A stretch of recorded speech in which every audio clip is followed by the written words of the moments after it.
예, 예, 이렇게 의미 있는 심포지움에서 토론을 맡게 돼서 개인적으로 굉장히 영광스럽게 생각하고요. 또 리영희 선생님의 입장에서 생각한다는 것은 또 무엇인가 상당히 부담스러운 자리이기도 한데요.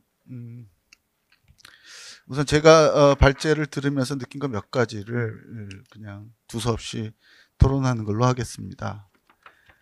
일단 국가부 선생님이 리영이의 국제정치에 대한 어떤 관점을 또 뭐 그의 이론을 탈식민, 탈패권, 탈분단으로 정의해 주셨는데요.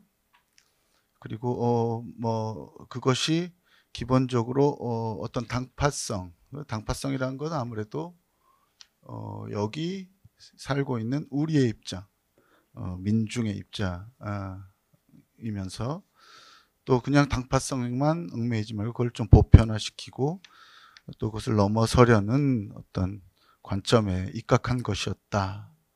이렇게 정리해 주신 것이 맞춤하다는 생각이 들고 또 뭐 지금 이 시기에 와서도 굉장히 중요한 관점이기도 하고 또 어떤 인식적 틀이기도 하다 하는 생각을 갖게 됩니다. 그리고 국가이익 비판 얘기하시면서 이영희 선생님이 국가이익이나 국가안보론을 비판하시지만 또 어쨌든 여기 사는 민중의 입장에 서셨기 때문에 민족이랄지 국가랄지 주권이라고 하는 개념 자체를 무시하지는 않고 또 약소국의 입장이라고 하는 시각까지 포함해서 또 그것이 특정 계층의 입장일 수도 있다는 것을 고려하면서도 이런 것들을 아울러서 무언가 현실적인 해법을 모색하려 했던 그런 궤적들을 또 살펴주셔서 더욱 의미 있었습니다. 그래서 저는 이게 국제정치학에서 말하는 소위 현실주의에 대비되는 저는 어쨌든 민중적 현실주의라는 입장을 리영희 선생님이 생각하셨고 또 지금 우리에게도 그런 것이 매우 중요한 것이 아닌가 이렇게 생각합니다. 그 이영희 선생님은 식민지에서 탈식민지가 되던 시절에 청년 시절을 보냈고 냉전이 형성되는 시기를 사셨던 분이고 저는 이제 생각해 보니까 80년대에 생활을 하면서 학생운동을 시작했지만 제가 학생운동을 본격화할 때는 이미 페레스트로이카 얘기 나올 때였으니까 탈냉전과 그 뒤에 이어진 신자유주의 시대 그리고 신자유주의가 사조로서 이미 끝나고 그 이후에 이어지고 있는 정의하기 되게 힘든 지금의 시대를 속에서 지금 여기 살고 있는 사람이죠. 활동가일 수도 있는데요. 여기서 그러면 어떻게 탈식민, 탈패권, 탈분단을 모색할 것인가 하는 생각을 해봅니다. 탈식민, 탈패권, 탈분단 어느 것 하나도 지금 중요하지 않은 게 없다고 생각이 드는데 그래도 또 냉전이 형성되던 시기와 이 의미는 또 상당히 또 사뭇 다르다는 느낌도 듭니다. 물론 아직 우리가 분단을 극복하지 못했고 한일 관계도 여전히 존재하고 한미 간의 불평등도 존재하지만 예를 들어서 지금 저도 뭐 작년에 열심히 연대해야 됐던 홍콩 문제만 해도 탈식민이라고 하는 입장에서 보면 되게 복잡함을 가지고 있고 대만 문제나 오키나와 문제로 가도 이 지역의 문제가 간단치 않음을 알 수 있을 것 같습니다. 그래서 단순히 인도 태평양 연합이라고 하는 어떤 패권적 질서에 대해서 비판적 인식을 갖고 있다 하더라도 그 대안이 예컨대 그냥 단순한 탈식민이라든가 뭐 이런 것으로만 해결되지 않을 거고요. 또 중국에 대한 문제나 이 지역에 앞으로 도래해야 될 새로운 질서나 어떤 새로운 어떤 체제의 기초가 무엇인가를 생각할 때는 다양한 생각이 많이 들고, 그렇기 때문에 여전히 민중적 현실주의 같은 것들이 매우 중요한 때다, 이런 생각을 하게 됩니다. 이와 관련해서 사실은 이걸 발제해 주신 구가부 선생님이나 저희 참여연대 평화건축센터에서는 이런 문제들을 검토하면서 사실은 매우 비현실적으로 보이는 개념 하나를 화두처럼 던지고 있습니다. 이 지역에서 우리나라가 어떻게 평화국가가 될 수 있는가 하는 질문을 던지고 있는데요. 사실 평화라는 것은 굉장히 이념적으로 보이고 되게 이상적으로 보이고, 이게 국가라고 하는 또 매우 현실적인 개념들과 용해될 수 있는 것이냐, 그래서 평화국가가 가능하냐 하는 논란을 일으키면서도 어쨌든 우리가 평화국가가 되지 않으면 이 지역에 새로운 질서를 만들어내 기여할 수도 없고, 그 결과로서 우리가 좀 더 나아진 상태로 가기가 어려울 수 있다라는 얘기를 던지고 있습니다. 이와 관련해서 우리가 통일을 되기 전까지는 하여간 평화지향의 안보국가일 수밖에 없지 않느냐 하는 반론도 있습니다. 충분히 현실적으로 의미 있는 반론이라고 생각하는데요. 근데 아까 뭐 뒤에도 언급하겠습니다만 노무현 정부의 정책, 그 이전에 앞서 김대중 정부의 정책, 그리고 최근 문재인 정부의 정책을 볼 때 평화지향의 안보국가가 오독될 가능성도 있겠구나 하는 생각을 합니다. 왜냐하면은 어제 저희 평화군축센터에서 우리 국방비에 대한 의견서도 냈습니다만은, 지금 정부도 지금 한반도가 직면한 위협이 전방위 위협이라고 합니다. 전방 위협이 무슨 말인지 모르겠어요. 그리고 포괄적인 안보 위협이 있기 때문에 국방비도 늘려야 되고, 원거리 작전 능력도 확보해야 되고, 핵잠수함도 가져야 되고, 항공모함도 필요하다, 이런 입장을 취하고 있습니다. 그게 남북 간의 군사 합의서가 만들어졌음에도 불구하고 또 작전 통제권 환수를 위해서는 한미 군사훈련도 해야 되고, 우리가 미국만큼의 군사 능력을 조기에 확보하지 않으면 작전 통제권을 환수하는 길은 요원하다라는 입장이 이 정부 내에서도 굉장한 힘을 얻고 있고, 그것이 매우 현실주의적인 논리로서 포장되고, 결국 그것이 매우 비현실적으로 남북이 맺은 합의를 깨고 남북관계를 악화시키는 데 작용하고 있는 매우 이상한 결과를 계속해서 보고 있습니다.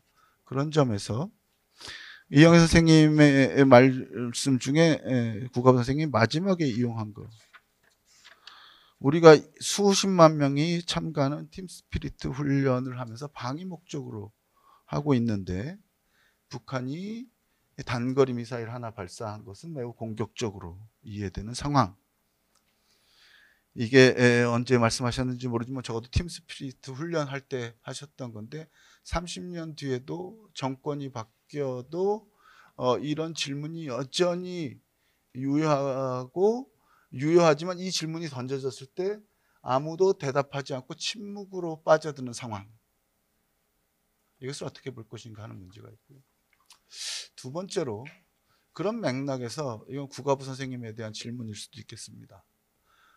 우리 연구자들 중에 평화 문제를 언급하고 평화의 필요성을 말하는 안보 전문가들은 굉장히 많습니다만은, 안보에 대해서도 익숙하고 국제관계에도 밝은 평화 전문가는 있는가? 평화운동과 감치하고 평화에 관해서 목소리를 북돋아서 안보 담론을 제압해 나가는데 이것을 자기 사명으로 삼는 전문가들은 얼마나 되고 이 정부에 어떤 쓴소리를 어떻게 세게 하고 있는가 하는 문제에 대해서 같이 고민해 봤으면 좋겠습니다. 두 번째로 한일 관계인데요. 민중적 현실주의라는 컨셉 혹은 저의 용어일 수 있습니다만은 이러면서 곰곰이 생각해 볼 때 지금 한일 관계에서 과거사 문제라든가 이런 걸로 불화를 겪기도 하고 뭐도 하지만 너무 비현실적인 상황이 있다는 거죠. 과거사 문제로 한국, 일본 정부가 정상회담도 못하겠다고 싸우는 중에도 사실 군사적인 협력은 너무나 잘 되고 있다는 거죠. 예. 그리고 결국 이렇게 한국이 군사화되고 일본이 군사화되고 서로가 대양 해군을 하고 결국 대양 해군은 미국의 깃발 아래서 움직여서 남중국해도 가고 인도양도 가고 호르무즈 해협도 가는 이 상황. 한일 관계 가장 나쁠 때조차도 일본군이 사령관을 하는 연합해군에서 한국군이 참여하면서 해적 퇴치를 위해서 가 있다라고 둘러대고 국회는 무조건 그것을 승인하는 상황. 이런 상황을 깨칠 현실적인 힘은 또 어디서 오는가? 결국은 그게 자이든 타이든 일본에 작동하고 있는 평화헌법, 그것을 지키고자 하는 일본 민중들, 그리고 아직은 우리에게 도래하지 않은 평화체제를 반드시 만들어서 일본의 평화헌법과 한국의 평화헌법, 한국도 평화헌법입니다. 사실은 우리가 인식하지 못하고 있어서 헌법 5조가 평화헌법, 그것이 실제로 작동하는 것으로서의 평화체제, 이 두 개가 동아시아에서 평화의 축이 되게 만드는 것이 결국 지금 70년간을 동북아를 구조해온 샌프란시스코 체제의 이후를 준비하는 가장 중요한 동력이 아니겠는가.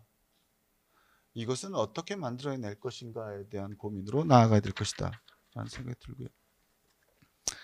한미 관계에 대해서 너무 많은 얘기를 잘 해주셔가지고 속이 다 시원했는데요. 어쨌든 마지막에 해주신 얘기 중에 되게 재밌는 얘기가 있었습니다. 한국은 중국에 대해서든 미국에 대해서는 왜 갑자기 얘기하는가 하는 얘기를 해주셨는데요. 그것은 미국 정부의 불만이기도 하고 중국 정부의 불만이지만 가장 중요한 불만은 결국은 여기 사는 우리들에게서 나오는 질문이죠. 우리 정부는 뒤늦게라도 중국 정부에게 말하고 미국 정부에도 얘기하는데 말한 다음에조차도 왜 우리에게 얘기하지 않는가 하는 문제이죠. 그건 제가 앞서 평화국가에 대한 질문으로 돌아가는데 한미 관계가 정상적으로 되거나 하여간 보통의 나라처럼 되기 위해서는 우리나라가 민주화됐다 그러지만 그 민주화에서 안보나 정보나 또는 어떤 군사나 이런 것은 예외로 되는 이 상태에 대해서 벗어나지 않는 한 말하자면 안보의 민주화가 일어나지 않는 한 아무것도 기대할 수 없다는 거죠. 그래서 작전 통제권 같은 경우에도 사실 이런 문제가 있는 거죠. 저도 이게 국가 자주권의 문제로 접근하는 것에 대해서 좀 불만을 가진 사람 중에 하나인데 한미 군사당국은 늘 작전 통제권의 전환이라고 얘기합니다. 그건 사실은 한미 동맹의 전환과 너무 컨셉으로 긴밀히 연결돼 있고요. 그래서 한미 동맹이 한반도에만 얽매이지 말고 지역화되고 세계화되는 데서 한국과 미국이 어떤 역할 분담을 해낼 것인가라는 그림 속에서 맞춰지고 있고, 그래서 사실은 한국이 MD 능력이라든가 뭐 킬체인이나 이런 식으로 북한을 염두에 두고 있는 것 같지만 전체적으로 동아시아에서 MD 능력을 어떻게 가져가는가, 그 다음에 한미가 어떻게 먼 바다로 진출할 수 있는가라고 하는 것과 긴밀히 연결해서 말하자면 작전 통제권 전환의 조건으로 얘기되고 있고 올해도 그렇게 돼서 결국은 문재인 정부 하에서도 이게 연기되는 상황으로 되고 있는 것인데 이것에 대해서 우리가 그냥 자주권 확보라는 이름으로 모든 걸 익스큐즈하고 계속 군비를 퍼붓고 사실은 우리가 그렇게 얘기하는 미국, 일본이라고 하는 전략적 동맹이 있고 거기에 호주, 인도, 한국이 하위 체제로 편입되는 이 체제로 계속 빨려 들어가는 것을 우리가 자발적으로 하면서 그게 자주국방이라고 하는 신화 속에서 논의되고 있지 않는 상황도 연출되고 있는 게 이제 아닌가. 마무리를 좀 부탁드리겠습니다. 예, 다 맞췄습니다. 그런 점에서 다시 한번 이 문제에 대해서 안보의 민주화라는 것에 기초해서 한반도뿐만 아니라 평화 국가로서 지역에 긍정적으로 기여하는 것이 매우 중요하다고 말씀드리고요. 그래도 한 가지 얘기하자면 결국 70년 동안 한반도 문제는 이런 정황 때문에 우리와 상관없이 국제화되었고 어떤 테이블에서 선을 긋는 사람들에 의해서 결정되어 왔다는 겁니다. 근데 이제는 우리가 우리의 목소리를 국제화하고 예전에 선을 긋던 사람들이 우리 목소리에 대답하도록 하는 게 매우 중요하지 않느냐. 우리가 한반도 문제 국제화하면 좀 나쁜 뜻으로만 해왔습니다. 왜냐하면 우리 의사와 상관없이 선을 긋는 문제였기 때문에. 그렇지만 이제는 우리의 평화 목소리, 그 다음에 이 지역의 평화 목소리를 국제화시키자.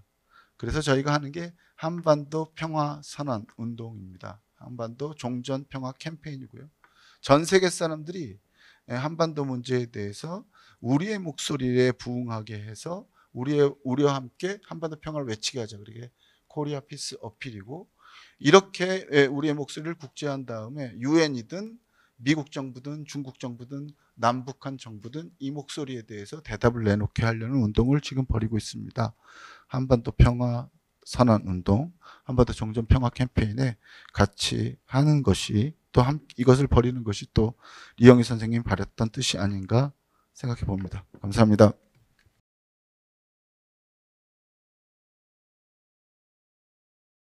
예, 뜻깊은 자리에 이렇게 불러주셔서 감사의 말씀을 드립니다. 저 개인적으로는 제가 1999년 8월 달에 대학을 졸업하고, 그 다음 달에 평화네트워크라는 단체를 몇 사람들과 같이 만들어서 이제 평화운동을 시작하게 됐고요. 그리고 나서는 5개월 뒤에 제주도에서 인권학술대회가 열렸는데 거기서 제가 리영희 선생님 처음 뵀었습니다. 그래서 이제 저를 리영희 선생님한테 어떤 선생님께서 소개를 해주시면서 이 친구가 제2의 리영희가 될 사람이다. 이렇게 뭐 이렇게 말씀을 하셨는데 저는 그래서 그 말씀을 듣고 좀 의아했습니다. 뭐 칭찬 좋은 말씀을 해주신 것 같은데 제가 정작 리영희 선생님이 누군지 잘 몰랐습니다. 그러니까 보통 이제 대학 다닐 때 리영희 선생님의 저작이나 말씀 많이 접하는 경우들이 많이 있는데 저는 아무튼 뭐 공부보다는 놀기를 좋아하고 또 뭐 굳이 또 분류를 하자면은 NL 쪽보다는 좀 PD 쪽이었고 그래서 뭐 민족 문제나 국제 문제 이런 문제인데 거의 관심이 없어서 그냥 이렇게 이제 가끔 신문 칼럼 정도 이렇게 접하는 수준이었지 그 선생님의 저작을 깊이 있게 읽어본 적이 없었습니다. 그러고 나서 이제 그 말씀을 듣고 나서 리영 선생님이 도대체 누구길래 저한테 그런 말씀을 하셨지 그래서 한번 그 글을 몇 개 찾아서 읽었는데 요즘 유행하는 말로 이제 넘사벽이다. 그래서 제2의 리영이가 되는 건 포기해야겠다 이런 생각이 좀 들었었는데요. 근데 오늘 또 국가부 선생님 말씀 들어보니까 또 희망이 좀 생기는 것 같습니다. 예. 뭐 말씀 들으면서 이제 떠오르는 게 두 가지 정도 공통점이 있었던 것 같다는 생각이 듭니다. 첫 번째는 이론을 싫어하셨구나. 예, 이론을 싫어하셨구나. 제가 기억나는 게 2005년도인가 제가 석사 논문을 제출했었는데 그때 우리 국가부 선생님이 그 심사 교수로 들어오셨어요. 그때 하신 말씀이 지금도 좀 꽂혀 있는데, 정식 대표는 좀 대학원을 다녔으면 대학원 다닌 티를 내지 왜 이론이 없냐고. 논문에 이론이 없냐고. 그래서 논문 심사에 탈락했던 기억이 있는데, 왜 이렇게 논문에 그 이론의 잣대를 강하게 되셨는지, 예? 이 자리를 비워서 좀 유감을 표하고 싶습니다. 예, 이제 또 하나 이제 제가 요즘 꽂혀 있는 게, BX대입니다. 네, BX대. 뭐 이건 이제 짧게 말씀을 좀 드리면, 이제 한반도 비핵시대입니다. 한반도 비핵시대인데 왜 제가 이거를 좀 여기 꽂혀 있냐면 우리 한반도 문제가 안 풀리고 있는 여러 가지 이유들이 있습니다. 여러 가지, 특히 2018년 이후로 안 풀린 여러 가지 이유들이 있는데 가장 중요한 문제 중에 하나가 비핵화를 하기로 합의를 하지 않았습니까? 비핵화를 남북 정상회담에서도 합의했고 북미 정상회담에서도 합의했고 비핵화 한반도의 완전한 비핵화를 실현하기로 했는데 비핵화가 뭔지에 대한 합의가 없습니다. 그러니까 뭔지도 모르고 비핵화를 하기로 한 거예요. 네. 이런 현상이 길게는 1990년대 초반부터 오늘날에 이르기까지. 그러니까 북한이 말하는 조선반도 비핵화가 다르고 미국이 말하는 한반도 비핵화가 다르고 우리 정부가 얘기하는 비핵화는 좀 뭔지 잘 모르겠습니다. 한 번도 속 시원하게 설명을 들은 적이 없는데 그래서 제가 비핵시대를 말씀드린 이유는 우리가 좀 이렇게 한반도로 가는 좀 이영일 선생님의 또 지론이시기도 합니다만 한반도란 문제를 제대로 보기 위해서라도 좀 시야를 좀 세계로 넓혀서 봐야 된다라는 건데 지금 전 세계 116개국이 뉴클리어 웨폰 프리존 비핵시대에 들어가 있습니다. 유엔의 비핵시대란 이런 거고 이런 절차를 통해서 이런 목표를 추구하는 거라고 하는 가이드라인도 있습니다. 그리고 그 가이드라인은 1999년 유엔 총회에서 채택이 됐습니다.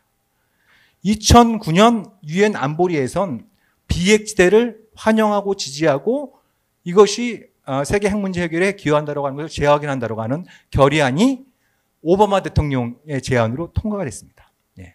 그래서 제가 비핵시대를 말씀드리는 첫 번째 이유는 없는 것 갖고 헤매지 말자는 겁니다.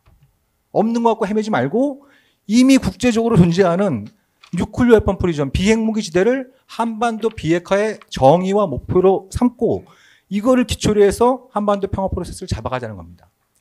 그럼 한반도 비핵시대는 뭐냐면 리영애 선생님도 비슷한 취지로 글을 쓰셨습니다만 한반도 비핵시대는 그겁니다. 남북한 당연히 핵을 안 갖는 거예요. 예. 그죠? 예. 있는 건 포기를 하는 거고. 여기서 끝나는 거냐? 그게 아닙니다. 여기서 끝나는 것이 아니고 비핵시대가 되면 미국, 중국, 러시아, 영국, 프랑스 이 5나라는 유엔 안보리 상임이사국이자 공식적인 핵보유국들입니다. 이 5나라가 프로토콜, 그러니까 의정서를 통해서 남북한을 상대로 핵무기 사용 및 사용 위협을 하지 않고 한반도의 핵무기와 그 투발선을 배치하지 않는다라고 하는 걸 국제법적으로 약속하는 겁니다. 네, 국제법으로 약속하는 게 이제 만약에 한반도 비핵시대가 안 되면 그걸 기본으로 해서 이제 구체적인 내용을 잡아가는 이제 그런 어떤 부분들이기 때문에 이건 어떻게 좀 어떨지 모르겠습니다만 좀 손에 잡히는 듯한 예, 손에 잡히는 듯한 이런 어떤 느낌을 주는 부분이 있습니다.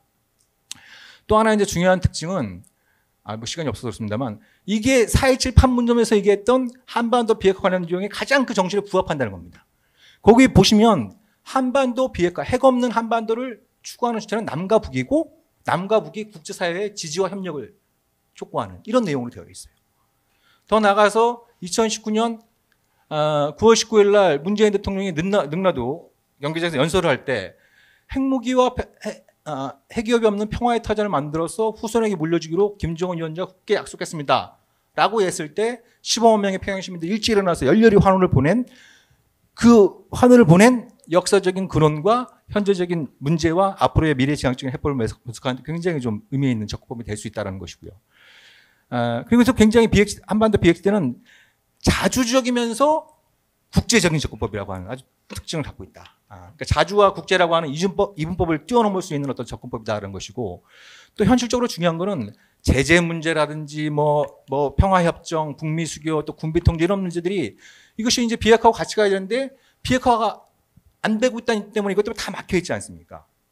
근데 반면 이제 방금 전에 말씀드린 것처럼 비핵화의 정의와 목표를 삼게 되면 그러면 핵 문제의 진전이 없다는 이유로 지금까지 가로막혀 왔던 다른 중요한 문제들의 해결에 진전도 도모할 수 있다라고 하는 이런 어떤 부분들을 우리가 좀 같이 볼 필요가 있을 것 같습니다. 그래서 제가 국어부 선생님의 말씀을 들으면서 이 한반도 비핵시대와는 그 리영애 선생님의 유언이다.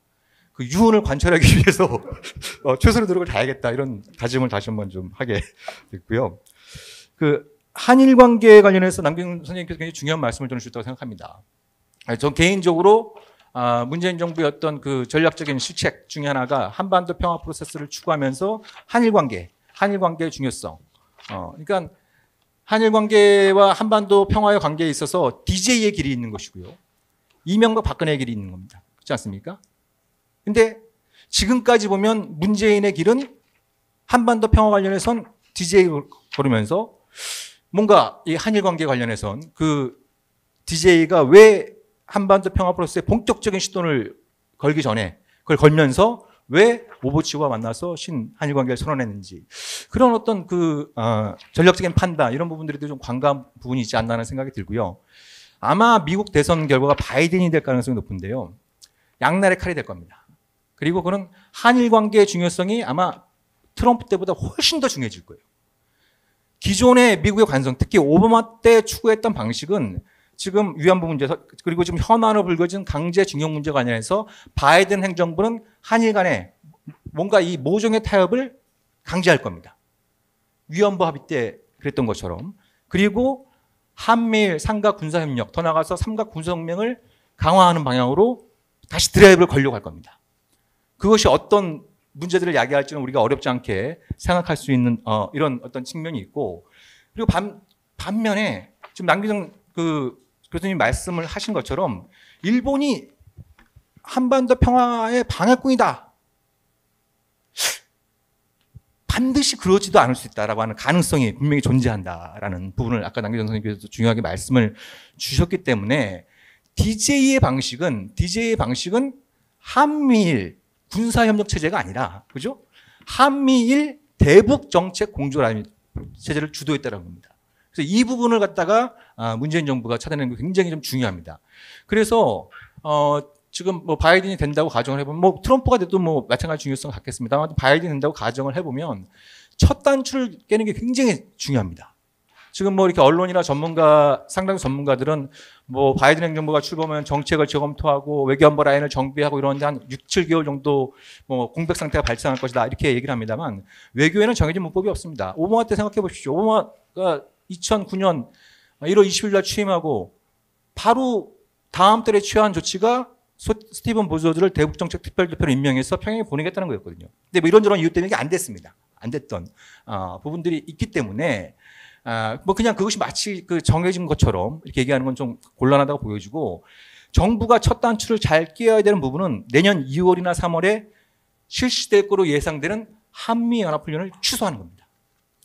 아마도 북한은 새로운 바이든 행정부의 대북 정책에 대한 어떤 진정성, 선의를 판단하는 기준으로 한미연합훈련 실시 여부를 중요한 기준으로 삼을 가능성이 높은 것이고, 그 한미연합훈련을 실시하는 그 여부와 관련해서 문재인 정부가 어떤 입장을 취하느냐를 지금 무너진 신뢰관계의 복원 여부를 판단하는데 굉장히 중요한 어떤 그 출발점으로 여길 가능성이 높습니다.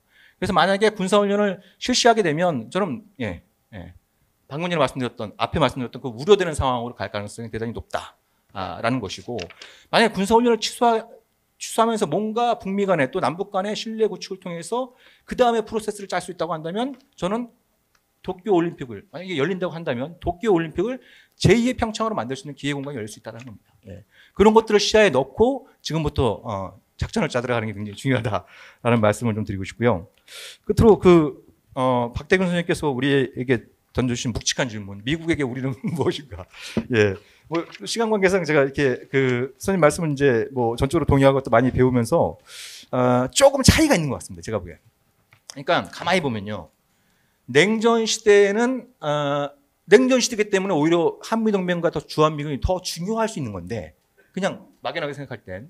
근데 냉전 시대 때 미국은 종종 주한미군의 대폭적인 감축, 사실상의 철수를 검토를 여러 차례 했었습니다. 그게 이제 번번이 됐었지만, 그렇지만 미소 냉전 이후에 적어도 뭐 감축은 일부 얘기가 되고 있지만 대규모의 감축이나 철수라는 얘기가 거기서 사실상 사라졌습니다. 이게 왜 그런 거냐? 미국이 한국을 바라보는 전략적 가치가 뭔가 달라진 것이 있는 것이 아니냐. 그러니까 냉전 시대 때 대소봉소를 목표로 했을 때 한미동맹과 주한미군의 전략적 가치. 그렇지만 소련은 기본적으로 유럽 국가입니다. 그렇죠? 소련은 기본적으로 유럽 국가입니다. 근데 냉전 종식 이후에 미국 네오콘을 중심으로 해서 새롭게 바라본 나라가 바로 중국입니다. 중국입니다. 그래서 저는 미국 펜타곤의 문서 중에 굉장히 중요한 것 중에 하나가 92년도에 나온 그 디펜스 플래닝 가이던스라고 하는 가이드라인이라고 하는 이제 그 문서가 있는데, 거기 보면은 그런 내용이 있습니다. 앞으로 중국이라는 나라가 미국의 새로운 경쟁자로 부상할 가능성이 있기 때문에 주한미군을 대폭적으로 감축할 것이 아니라 오히려 주한미군의 군사력을 증강시켜야 된다. 그러면서 꺼낸 게 바로 북핵 문제입니다. 예, 그러면서 꺼낸 게 북핵 문제예요. 그러니까 이게 무슨 말씀이냐면 아까 남기동 교수님도 말씀하셨지만 한반도 평화라고 하는 게 뭐 요즘만 있는 것이 아니고 90년대 초반에 한번 있었고 2000년 초반에 한번 2000년 전후에서 한번 있었고 그다음에 2007년 예, 이때 좀 있었어요. 근데 그때마다 미국발 북핵 문제가 불거집니다. 90년대 초에는 플루토늄 불일치 문제를 제기하고 2002년도에는 고농축 우라늄 의혹을 제기하고 2007년도에는 북한이 시리아에 원전을 판매했다. 핵 수출서를 제기합니다. 그러면서 번번이 한반도 평화 프로세스가 이제 중단되는 결과들을 우리가 목도하게 됐는데 거기에 숨어 있는 것이 바로 그러니까 여기서 찾을 수 있는 건 뭐냐면 미국이 이게 좀 역설적인 말씀입니다만 미국이 한반도라는 가치를 볼 때 한국의 가치도 있지만 북한의 가치도 있는 겁니다. 예. 그러니까 북한이라고 하는 가치가 중국을 견제하고 봉쇄하는데 굉장히 좋은 일종의 꽃노루패로 활용될 수 있다고 하는 것을 저는 적어도 미국의 네오콘들, 미국의 주류 일부가 그걸 포착해냈다고 봅니다. 아주 자세한 근거들 제가 말씀드릴 수 있습니다만 이제 그런 어떤 측면들이 있다는 걸 우리가 주목할 필요가 있다는 생각이 들고요. 이제 바이든, 트럼프도 마찬가지겠습니다만 바이든 되면서 저게 이제 미국의 대외 정책 관련해서 우리가 한번 좀 토론을 해볼 수 있는 그 키워드를 제가 하나 좀 마지막으로 던지고 싶은 게 있는데 그건 안보의 경제성입니다. 안보의 경제성. 그러니까 미국이 지금 그 팬데믹과 좀 경제 위기 이런 어떤 이제 경제적으로 굉장히 좀 어려운 국면에 빠져들고 있는데 그죠? 안보 수요는 뭐 북한의 핵과 미사일 능력도 더 강해지고 있고 그죠? 예. 중국은 급격히 부상하고 있고 그래서 그런 어떤 안보적 전략적 수요는 높아지고 있는 반면에 경제적인 고가는 비어가고 있는 이런 어떤 현실이기 때문에 안보의 경제성을 원튼 원치 않든 생각을 안 할 수밖에 없어요. 생각을 할 수밖에 없습니다. 그것이 우리에게 양날의 칼이 될 수 있다. 양날의 칼이 될 수 있다. 아까 말씀드린 것처럼 미국의 입장에서 가장 효과적으로 경제적으로 할 수 있는 방법은 한미를 군사적으로 결속시키는 겁니다. 아까 이태호 처장님이 그 MD 미사일 방어 시스템 말씀하셨습니다만 그게 오바마 행정부 때 그렇게 얘기했던 거예요. 아니 새 나라의 MD 자산을 같이 쓰면 경제적이잖아. 그거거든요. 예. 그런 것들이 더 강해질 수 있는 하나의 가능성이 있는 거고 또 하나의 가능성은 바로 다른 수단에 의한 안보입니다. 대화와 협상을 통해서 상호 간의 위협을 감소시켜 나가는 그 과정에서 안보 수요를 줄임으로써 국방비라고 하는 군사비라고 하는 공급을 줄여나가자라고 하는 이런 어떤 얘기들을 우리가 준비를 해서 미국을 설득해 나가야 되지 않을까 생각이 듭니다. 예, 이상입니다.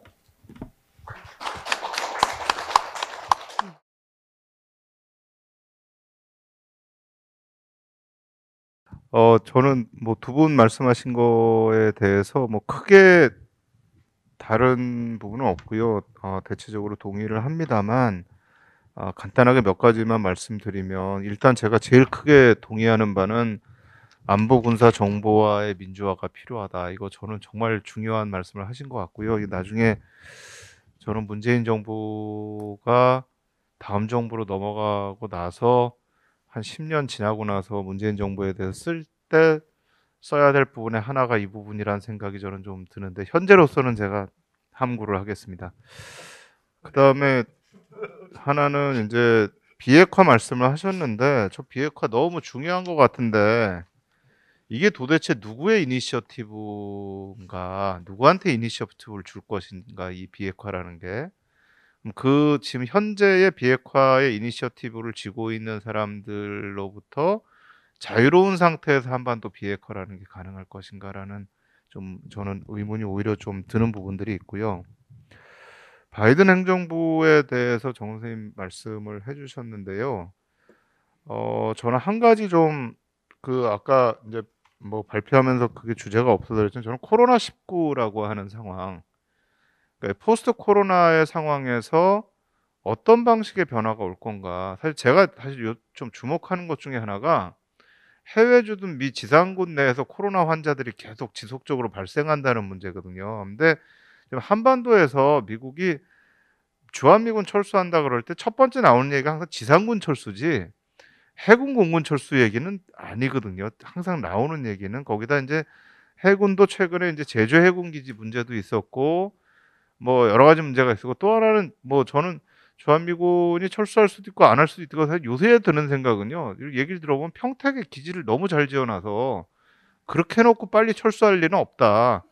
그렇게 돈 써서 그 돈도 다 한국 정부가 된 거거든요.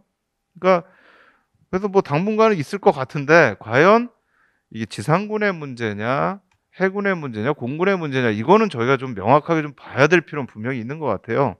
그래서 그 생각을 좀 해봤고요. 그 다음에 이제 냉전 이후에 한반도 가치관 문제 이게 이제 제일 저는 조금 문제가 될 수 있는 부분인 것 같습니다. 근데 북한의 가치 말씀을 해주셨는데요. 저는 미국이 베트남에서 대해서 접근하는 거는 미국이 베트남 전쟁 때의 가장 중요한 요소로 보지 않았던 베트남과 중국의 역사적인 갈등 문제를 미국이 이제는 본 것 같아요. 그러니까 베트남이라는 것을 이용할 수 있는 가치가 있다. 근데 중국 봉쇄에 있어서의 남한과 북한이라는 데는 곳은 사실은 중국과의 관계로부터 자유롭지가 않은 곳이거든요. 베트남보다 훨씬 더 자유롭지가 않은 곳이기 때문에 미국의 입장에서 봤을 때 과연 한반도에 있는 두 곳이 중국에 대한 미국 방식의 봉쇄로부터 과연 미국의 이해관계나 이익에 도움이 될 건가라는 고민은 저는 굉장히 많이 있을 거라고 생각하고 만약에 없다면 한중 관계에 대해서 미국이 예전에 베트남과 중국 관계를 제대로 파악 못했던 것처럼 한중 관계의 역사와 현재를 제대로 파악하지 못하는 부분도 저는 분명히 있다라는 생각이 들거든요. 또 그 부분에 대해서는 뭐 앞으로 좀 저는 계속해서 좀 논의해봐야 될 부분이 있는 게 아닌가라는 생각을 해봅니다. 일단 여기까지만 말씀을 드리겠습니다. 하여튼 토론해주셔서 감사합니다.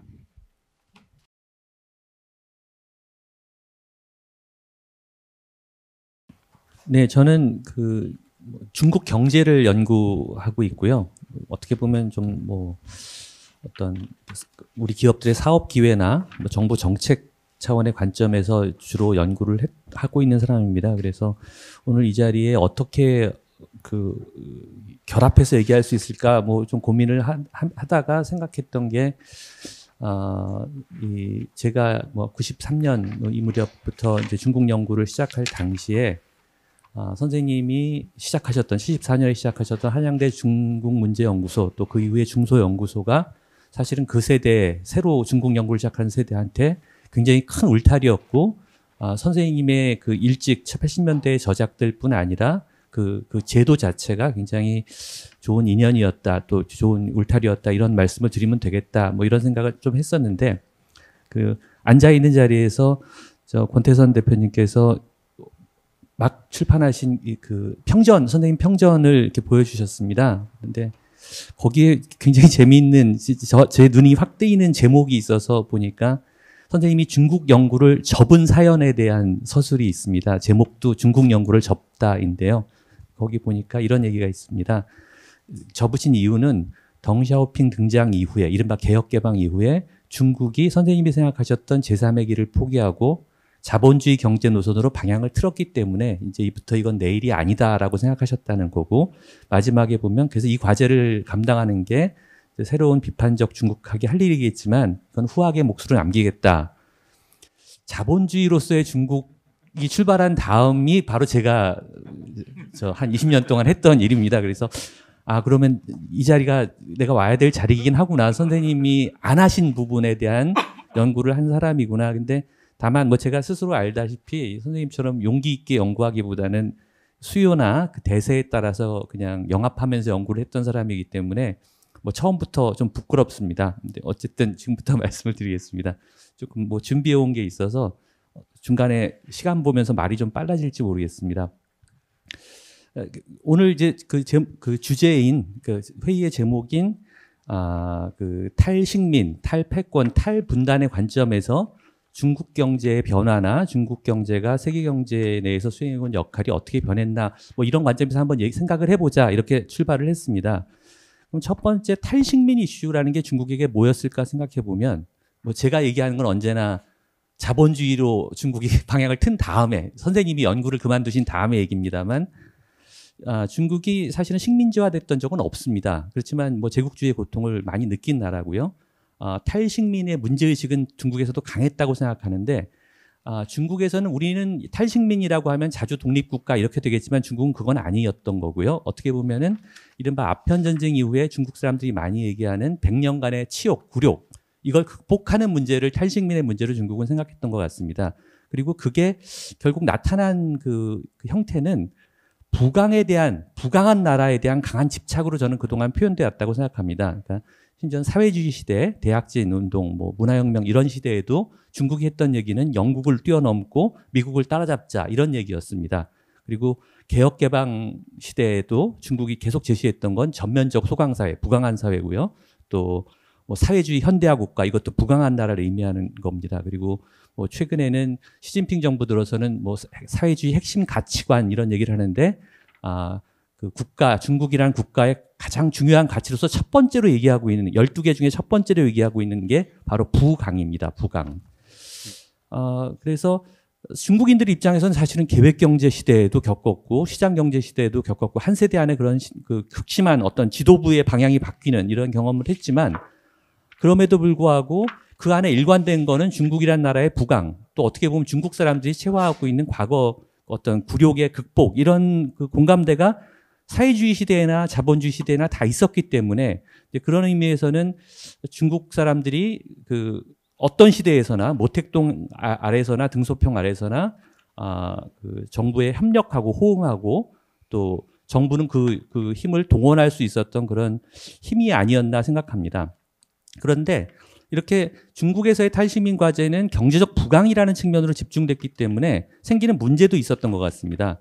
그러니까 뭐 예를 들어서 사실은 지금 이제 중국을 견제하는 미국이 이 문제를 어떻게 보면 제가 볼 때는 가장 잘 제기하고 있는데요. 트럼프 정부가 그 중국에 대한 어떤 자기 전략적 입장을 담은 백악관 보고서를 지난 5월에 냈는데 여기 보면 중국을 어떻게 표현하고 있냐면은 세계 경제에 대해서 국가 주도적이고 중상주의적인 접근을 하고 있다. 그러니까 말하자면 돈 벌자 이런 중심의 뭐 세계 질서나 이런 거를 무시하고 규율을 무시하고 돈만 많이 벌자는 식의 접근을 하고 있다라고 표현을 하고 있는데 이게 어떻게 보면 굉장히 그 사실의 많은 부분을 설명하는 그런 그 인식이라고 뭐 이렇게 생각이 됩니다. 그래서 이렇게 탈식민의 문제의식이 경제적 부강에 집중됐을 때 나타난 부작용은 우선 내부적으로는 다양한 지역 집단에 대한 차별과 억압 문제를 전혀 해결을 내부적으로 못했다는 겁니다. 뭐 도시 농촌 관계나 홍콩 문제나 위구르 문제나 티벳 문제 등에 대해서 사실은 이게 지금 식민주의를 극복한 나라가 지금 하고 있는 접근인가 싶을 정도의 어떤 그 어려움을 스스로 겪고 있다는 것으로 연결되는 것 같고요. 두 번째는 결국 이른바 중상주의적인 경제 발전이 40년 동안 지속돼서 굉장히 이제 성과가 크고 이른바 G2가 됨에 따라서 필연적으로 다른 나라들과 특히 선진국들하고의 충돌로 연결될 수밖에 없는 상황을 초래한 면도 있다. 이건 단지 미국이 지금 패권 경쟁 차원에서 비난하는 게 아니라 선진국 전반 또는 시장 경제 전반에서 그 나타나고 있는 중국에 대한 경계하고도 연결된다고 생각합니다. 이게 이제 결국은 탈패권 또는 요즘 이제 등장하고 있는 이른바 신패권 경쟁 문제랑도 연결된다고 생각하는데요. 뭐 제가 국제정치학적인 논의, 뭐 패권 이런 얘기는 모르고요. 다만 역설적으로 지금 현재 중국이 예전에는 탈패권을 반패권을 굉장히 주장했는지 모르지만 21세기 신패권 경쟁이 지금 한 축이 돼 있습니다. 이 점에 대해서 좀 말씀을 드리고 싶은데 그러니까 현 시점에서 우선 미중 패권 경쟁이라는 말에 동의하는 건 아닙니다. 미중 간에 지금 그 영향력 격차가 매우 큰 상황에서 그냥 단지 GDP를 좀 따라잡고 있다 이런 얘기를 가지고 양국이 경쟁을 하고 있고 대결을 하고 있다라는 표현은 적절하지 않은 것 같고요. 오히려 미국이 본격적으로 중국을 견제하는 중국 견제의 시대가 지금을 부르는데 더 적당한 표현인 것 같습니다. 그런데 문제는 경제적인 측면에서 보면은 미국의 중국 견제 시대라는 게 또 여기에 대한 중국의 대응이라는 게 세계 경제 전체 또는 한국 경제에 주로 부정적인 영향들을 상당히 미치고 있어서 여기에 대해서는 좀 이렇게 짚어볼 필요가 있다고 생각합니다.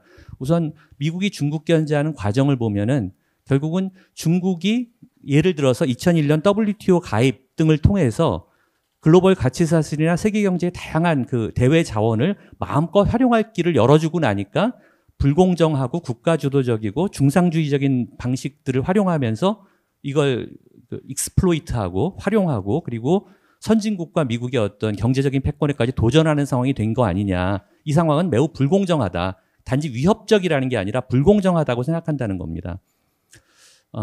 그래서 미국이 하고 있는 일은 이른바 디커플링인데요. 그러니까 미국의 중국 견제의 내용들을 살펴보면 결국은 미국하고 중국을 자르겠다라는 얘기라기보다는 디커플링이 중국하고 글로벌 가치사슬 또는 중국이 세계 경제의 다양한 자원을 활용하는 통로를 막겠다라는 그런 노력을 하고 있습니다. 뭐 예를 들어서 중국한테 관세를 부과하고 있고, 그래서 기업과 산업이 중국에서 나오도록 유도하고 있고, 또 중국의 공격적 산업 정책이나 국유기업, 거대 기업들이 많습니다. 이런 육성에 대한 문제제기를 통해서 선진국에 도전하는 대기업이 성장하지 못하도록 하고, 대표적으로 반도체 장비 이런 것들을 수출 못하게 해서 반도체 산업에서 중국이 성장하지 못하게 하고 있고요. 또 아예 좀 더 첨단 산업, 신기술 신산업에서는 중국이 혹시라도 먼저 어떤 뭐 요즘 같으면은 5G 얘기가 있었죠. 또는 뭐 AI일 수도 있고 전기차일 수도 있고 신에너지일 수도 있는데, 이런 미국이 아직은 적극적으로 개발하지 않고 있는 분야에서 세계 가치 사슬을 선도하는 걸 막기 위해서 기술 이전 문제를 제기하고 중국 기업이 M&A를 외국에 나가서 못하게 하고, 심지어는 중국 유학생들이나 그 학자들의 학술 교류까지도 경계하게 만드는 이런 그 노력을 하고 있습니다. 근데 이런 그 미국의 중국 견제가 그건 미국의 이해에 따라서 그렇게 하고 있는 걸 뭐 제가 뭐라고 할 생각은 없는데, 다만 이게 자유무역 다자체제, 말하자면 글로벌 공공재들을 지금 그 과정에서 약화시키거나 파괴하고 있고, 그런 의미에서는 미국의 중국 견제의 비용을 세계가 나눠서 지금 치르고 있는 그런 셈입니다. 그리고 또 어떻게 보면 이제 가장 최근에 가장 인상적인 경제 성장을 거두었던, 어떻게 보면 자본주의적인 경제 성장을 이루었던 중국의 모델을 부정함으로써 신흥국의 어떤 그 중국식 경제 성장도 어렵게 만들고 있는 뭐 이런 효과를 거두고 있습니다. 이에 대해서 또 이제 중국이 대응하고 있는 것도 이렇게 뭐 바람직한 방향인 것 같지 않습니다. 이제 최근에 얘기하고 있는 게 이른바 국내 대순환입니다. 이제 14차 5개년 계획이라는 게 내년부터 시작되는데, 거기에 맞춰서 시진핑이 얘기하고 있는 거는 뭐 표현이 이렇습니다. 국내 대순환을 위주로 국내 국제 이중 순환이 상호 촉진하는 새로운 경제 구조를 만든다. 뭐 이런 얘기인데, 간단히 얘기하면 미국의 견제로 인해서 대외 환경이 계속 악화될 거라고 보이고, 또 미국과의 대립을 스스로 뭐 양보할 생각이 없기 때문에 계속 이게 지속될 거라고, 또 오히려 더 강화될 거라고 보고 이걸 감내할 수 있는 구조를 지금부터 만들어가겠다는 얘기인 것 같습니다. 이거는 결국 그 한편으로는 이게 뭐 어떤 국가 대 국가로서 어떻게 보면 그 탈식민, 반식민의 관점에서 볼 때 우리 미국한테 질 수 없다라는 말일 수도 있지만, 사실은 한편으로는 이게 국내 정치적인 얘기이기도 합니다. 즉 공산당의 장기 집권을 포기할 수 없다는 얘기랑 연결돼 있습니다. 그래서 그런 의미에서 미국하고 좀 적극적으로 타협하기보다는 자기 어떤 체제의 양보까지 포함해서, 뭐 포기라기보다는 일종의 양보까지 정도까지 포함해서 타협하기보다는 그냥 우리는 우리 길을 가겠다. 특히 중국 공산당은 공산당의 길을 가겠다라는 그런 시사를 하고 있기 때문에 결국은 이 통합된 세계 시장이라는 게 제공했던 어떤 공공재적 가치, 다른 모든 나라에 제공했던 가치를 사실은 중국도 한편에서 뭐 훼손하는 방향으로 가는 게 아닌가 우려가 됩니다.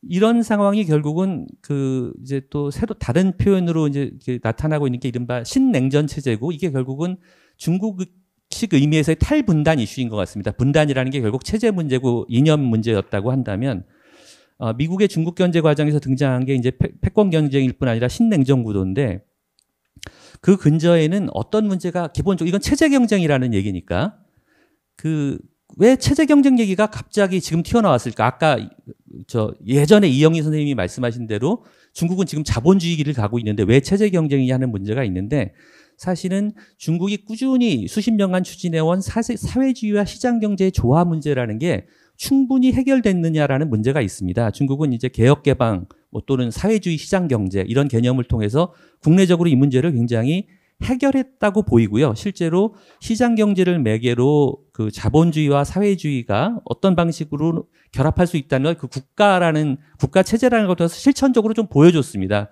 그래서 중국의 변화를 통해서 결국은 원래 생각했던 사회주의하고 자본주의 차이가 생각보다 크지 않다는 거를 중국이라는 나라가 보여준 거고, 그 안에 두 요소가 다 있으니까요. 그 거리도 좁아졌습니다. 이념의 거리도 좁아졌습니다. 그리고 중국 특색 사회주의라는 거를 중국 특색의 자본주의라고 불러도 하나도 이상할 게 없는 상황입니다. 그러니까 그런 의미에서 중국은 이제 이걸 스스로 그렇게 표현은 안 하지만 중국 경제의 특색을 자본주의의 한 유형으로 인식해달라 이런 생각도 하고 있는 것 같고 그게 사실은 시진핑 정부가 얘기하고 있는 중국 특색 사회주의 제도화라는 개념이었습니다. 즉 중국은 이제 충분한 서방과의 또는 자본주의의 수렴을 완료했으니까 지금부터는 우리 길을 가겠다. 국유기업도 유지하고 토지 국유제도 유지하고 하면서 중국 공산당의 장기 집권과 고도의 시장경제 발전을 제도적이고 안정적으로 조화시키는 시스템을 지금부터 만들겠다라는 얘기를 사실은 선언을 한 건데 여기에 대해서 사실은 미국이 반응하고 있는 겁니다. 이게 바로 체제 경쟁이다. 그렇다면 그러니까 과거의 개혁 개방 때랑 톤이 달라졌다라는 얘기를 하고 있는 거고 사실은 그게 또 하나 묻고 있는 거는 사회주의와 시장경제의 조화가 과연 이루어졌냐고 묻고 있는 겁니다. 즉 중국 내에서는 그게 됐는지 몰라도 중국 사회주의와 세계 시장경제를 조화시키는 걸 당신들이 고민했고 그 문제에 대해서 답을 내놨느냐. 저는 중국이 아직 그걸 못 내놓고 있다고 생각하고요. 특히 중국 경제가 이미 너무 커져서 세계 시장경제에 미치는 영향이 너무 큰데 예를 들어 세계 500대 기업 중에 중국도 120개, 미국도 120개, 글로벌 기업 수가 똑같습니다. 그중에 90개가 국유기업입니다. 이런 상황은 말하자면 글로벌 시장에서의 경쟁의 불공정성을 분명히 야기합니다. 이제 그런 의미에서는 사실은 이 문제를 전 세계가 물어야 될 문제를 미국이 대신 묻고 있는 측면도 분명히 있다고 저는 생각합니다. 그리고 이게 뭐 어떻게 보면 이게 그렇다고 체제 경쟁, 체제 대결까지 갈 문제냐라고 볼 수도 있겠지만 뭐 제가 생각할 때는 21세기의 국가 간의 어떤 경쟁은 뭐 군사적인 전쟁이 되긴 굉장히 어려우니까 아까 여러분이 말씀하신 뭐 다 핵 보유국들끼리의 얘기니까 그렇지만 그렇기 때문에라도 경제적 경쟁이라는 게 생각보다 중요하고 그 룰에 대한 얘기는 굉장히 치열한 얘기가 될 수도 있습니다. 그래서 중대한 문제라고 생각이 되고 그래서 미국의 중국 견제도 문제지만 한편으로 중국 공산당이 안고 있는 내적 딜레마도 이 세계 경제에 일종의 좀 부담을 주고 있다고 저는 생각합니다.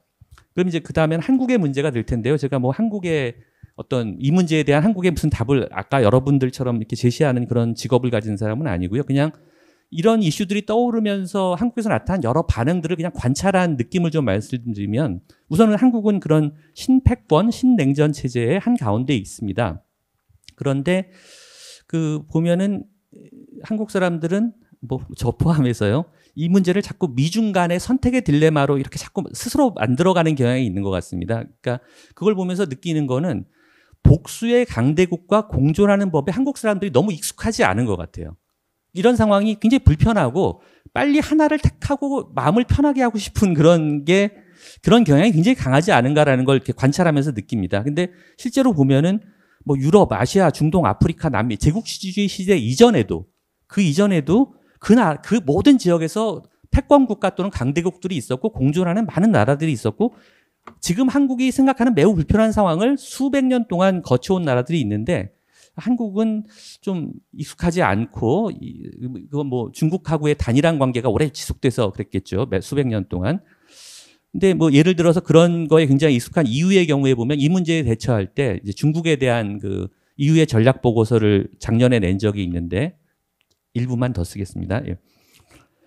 그러니까 뭐 미국 중국 사이의 선택 문제 또는 중국에 대해서 미국 편을 들어서 견제에 나서자 이런 식으로 접근하는 게 아니라 예를 들어 그 EU 보고서의 워딩은 이런 식입니다.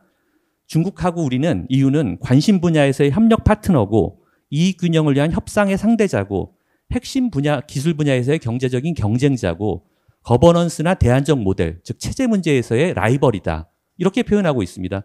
사실은 무슨 선택의 문제가 아니라 EU가 직면한 상황을 평이하게 서술해버려요. 그리고 그게 굉장히 복합적이고 다층적인데 그게 바로 우리의 관계다라고 그냥 얘기하는 그런 굉장히 그걸 익숙하고 편안하게 해버리는데 우리는 뭐 예를 들어서 이 문제에 대해서 고민하실 때 흔히들 하는 얘기가 무슨 안미 경중이니 이런 얘기 네 글자를 다양하게 조합하는 것 정도가 우리의 지혜의 수준인 것처럼 이렇게 얘기하는 근데 한국도 G10급의 나라입니다. 근데 이런 나라에서 이런 얘기를 하는 게 적절한가 하는 생각이 좀 듭니다. 그리고 또 특히 미중이 서로 싸우면서 파괴하고 있는 글로벌한 공공재를 수호하기 위한 이게 정말 사실은 우리의 이익이거든요. 그 우리의 이익을 수호하기 위한 움직임은 그걸 조직해야 되거든요. 그러니까 말하자면 우리의 이익일 뿐 아니라 미중을 제외한 모든 나라의 이익인데 뭐 이런 어떤 수평적 연대나 이런 그 연구나 이런 것도 참 부족한 게 아닌가 뭐 이런 생각입니다.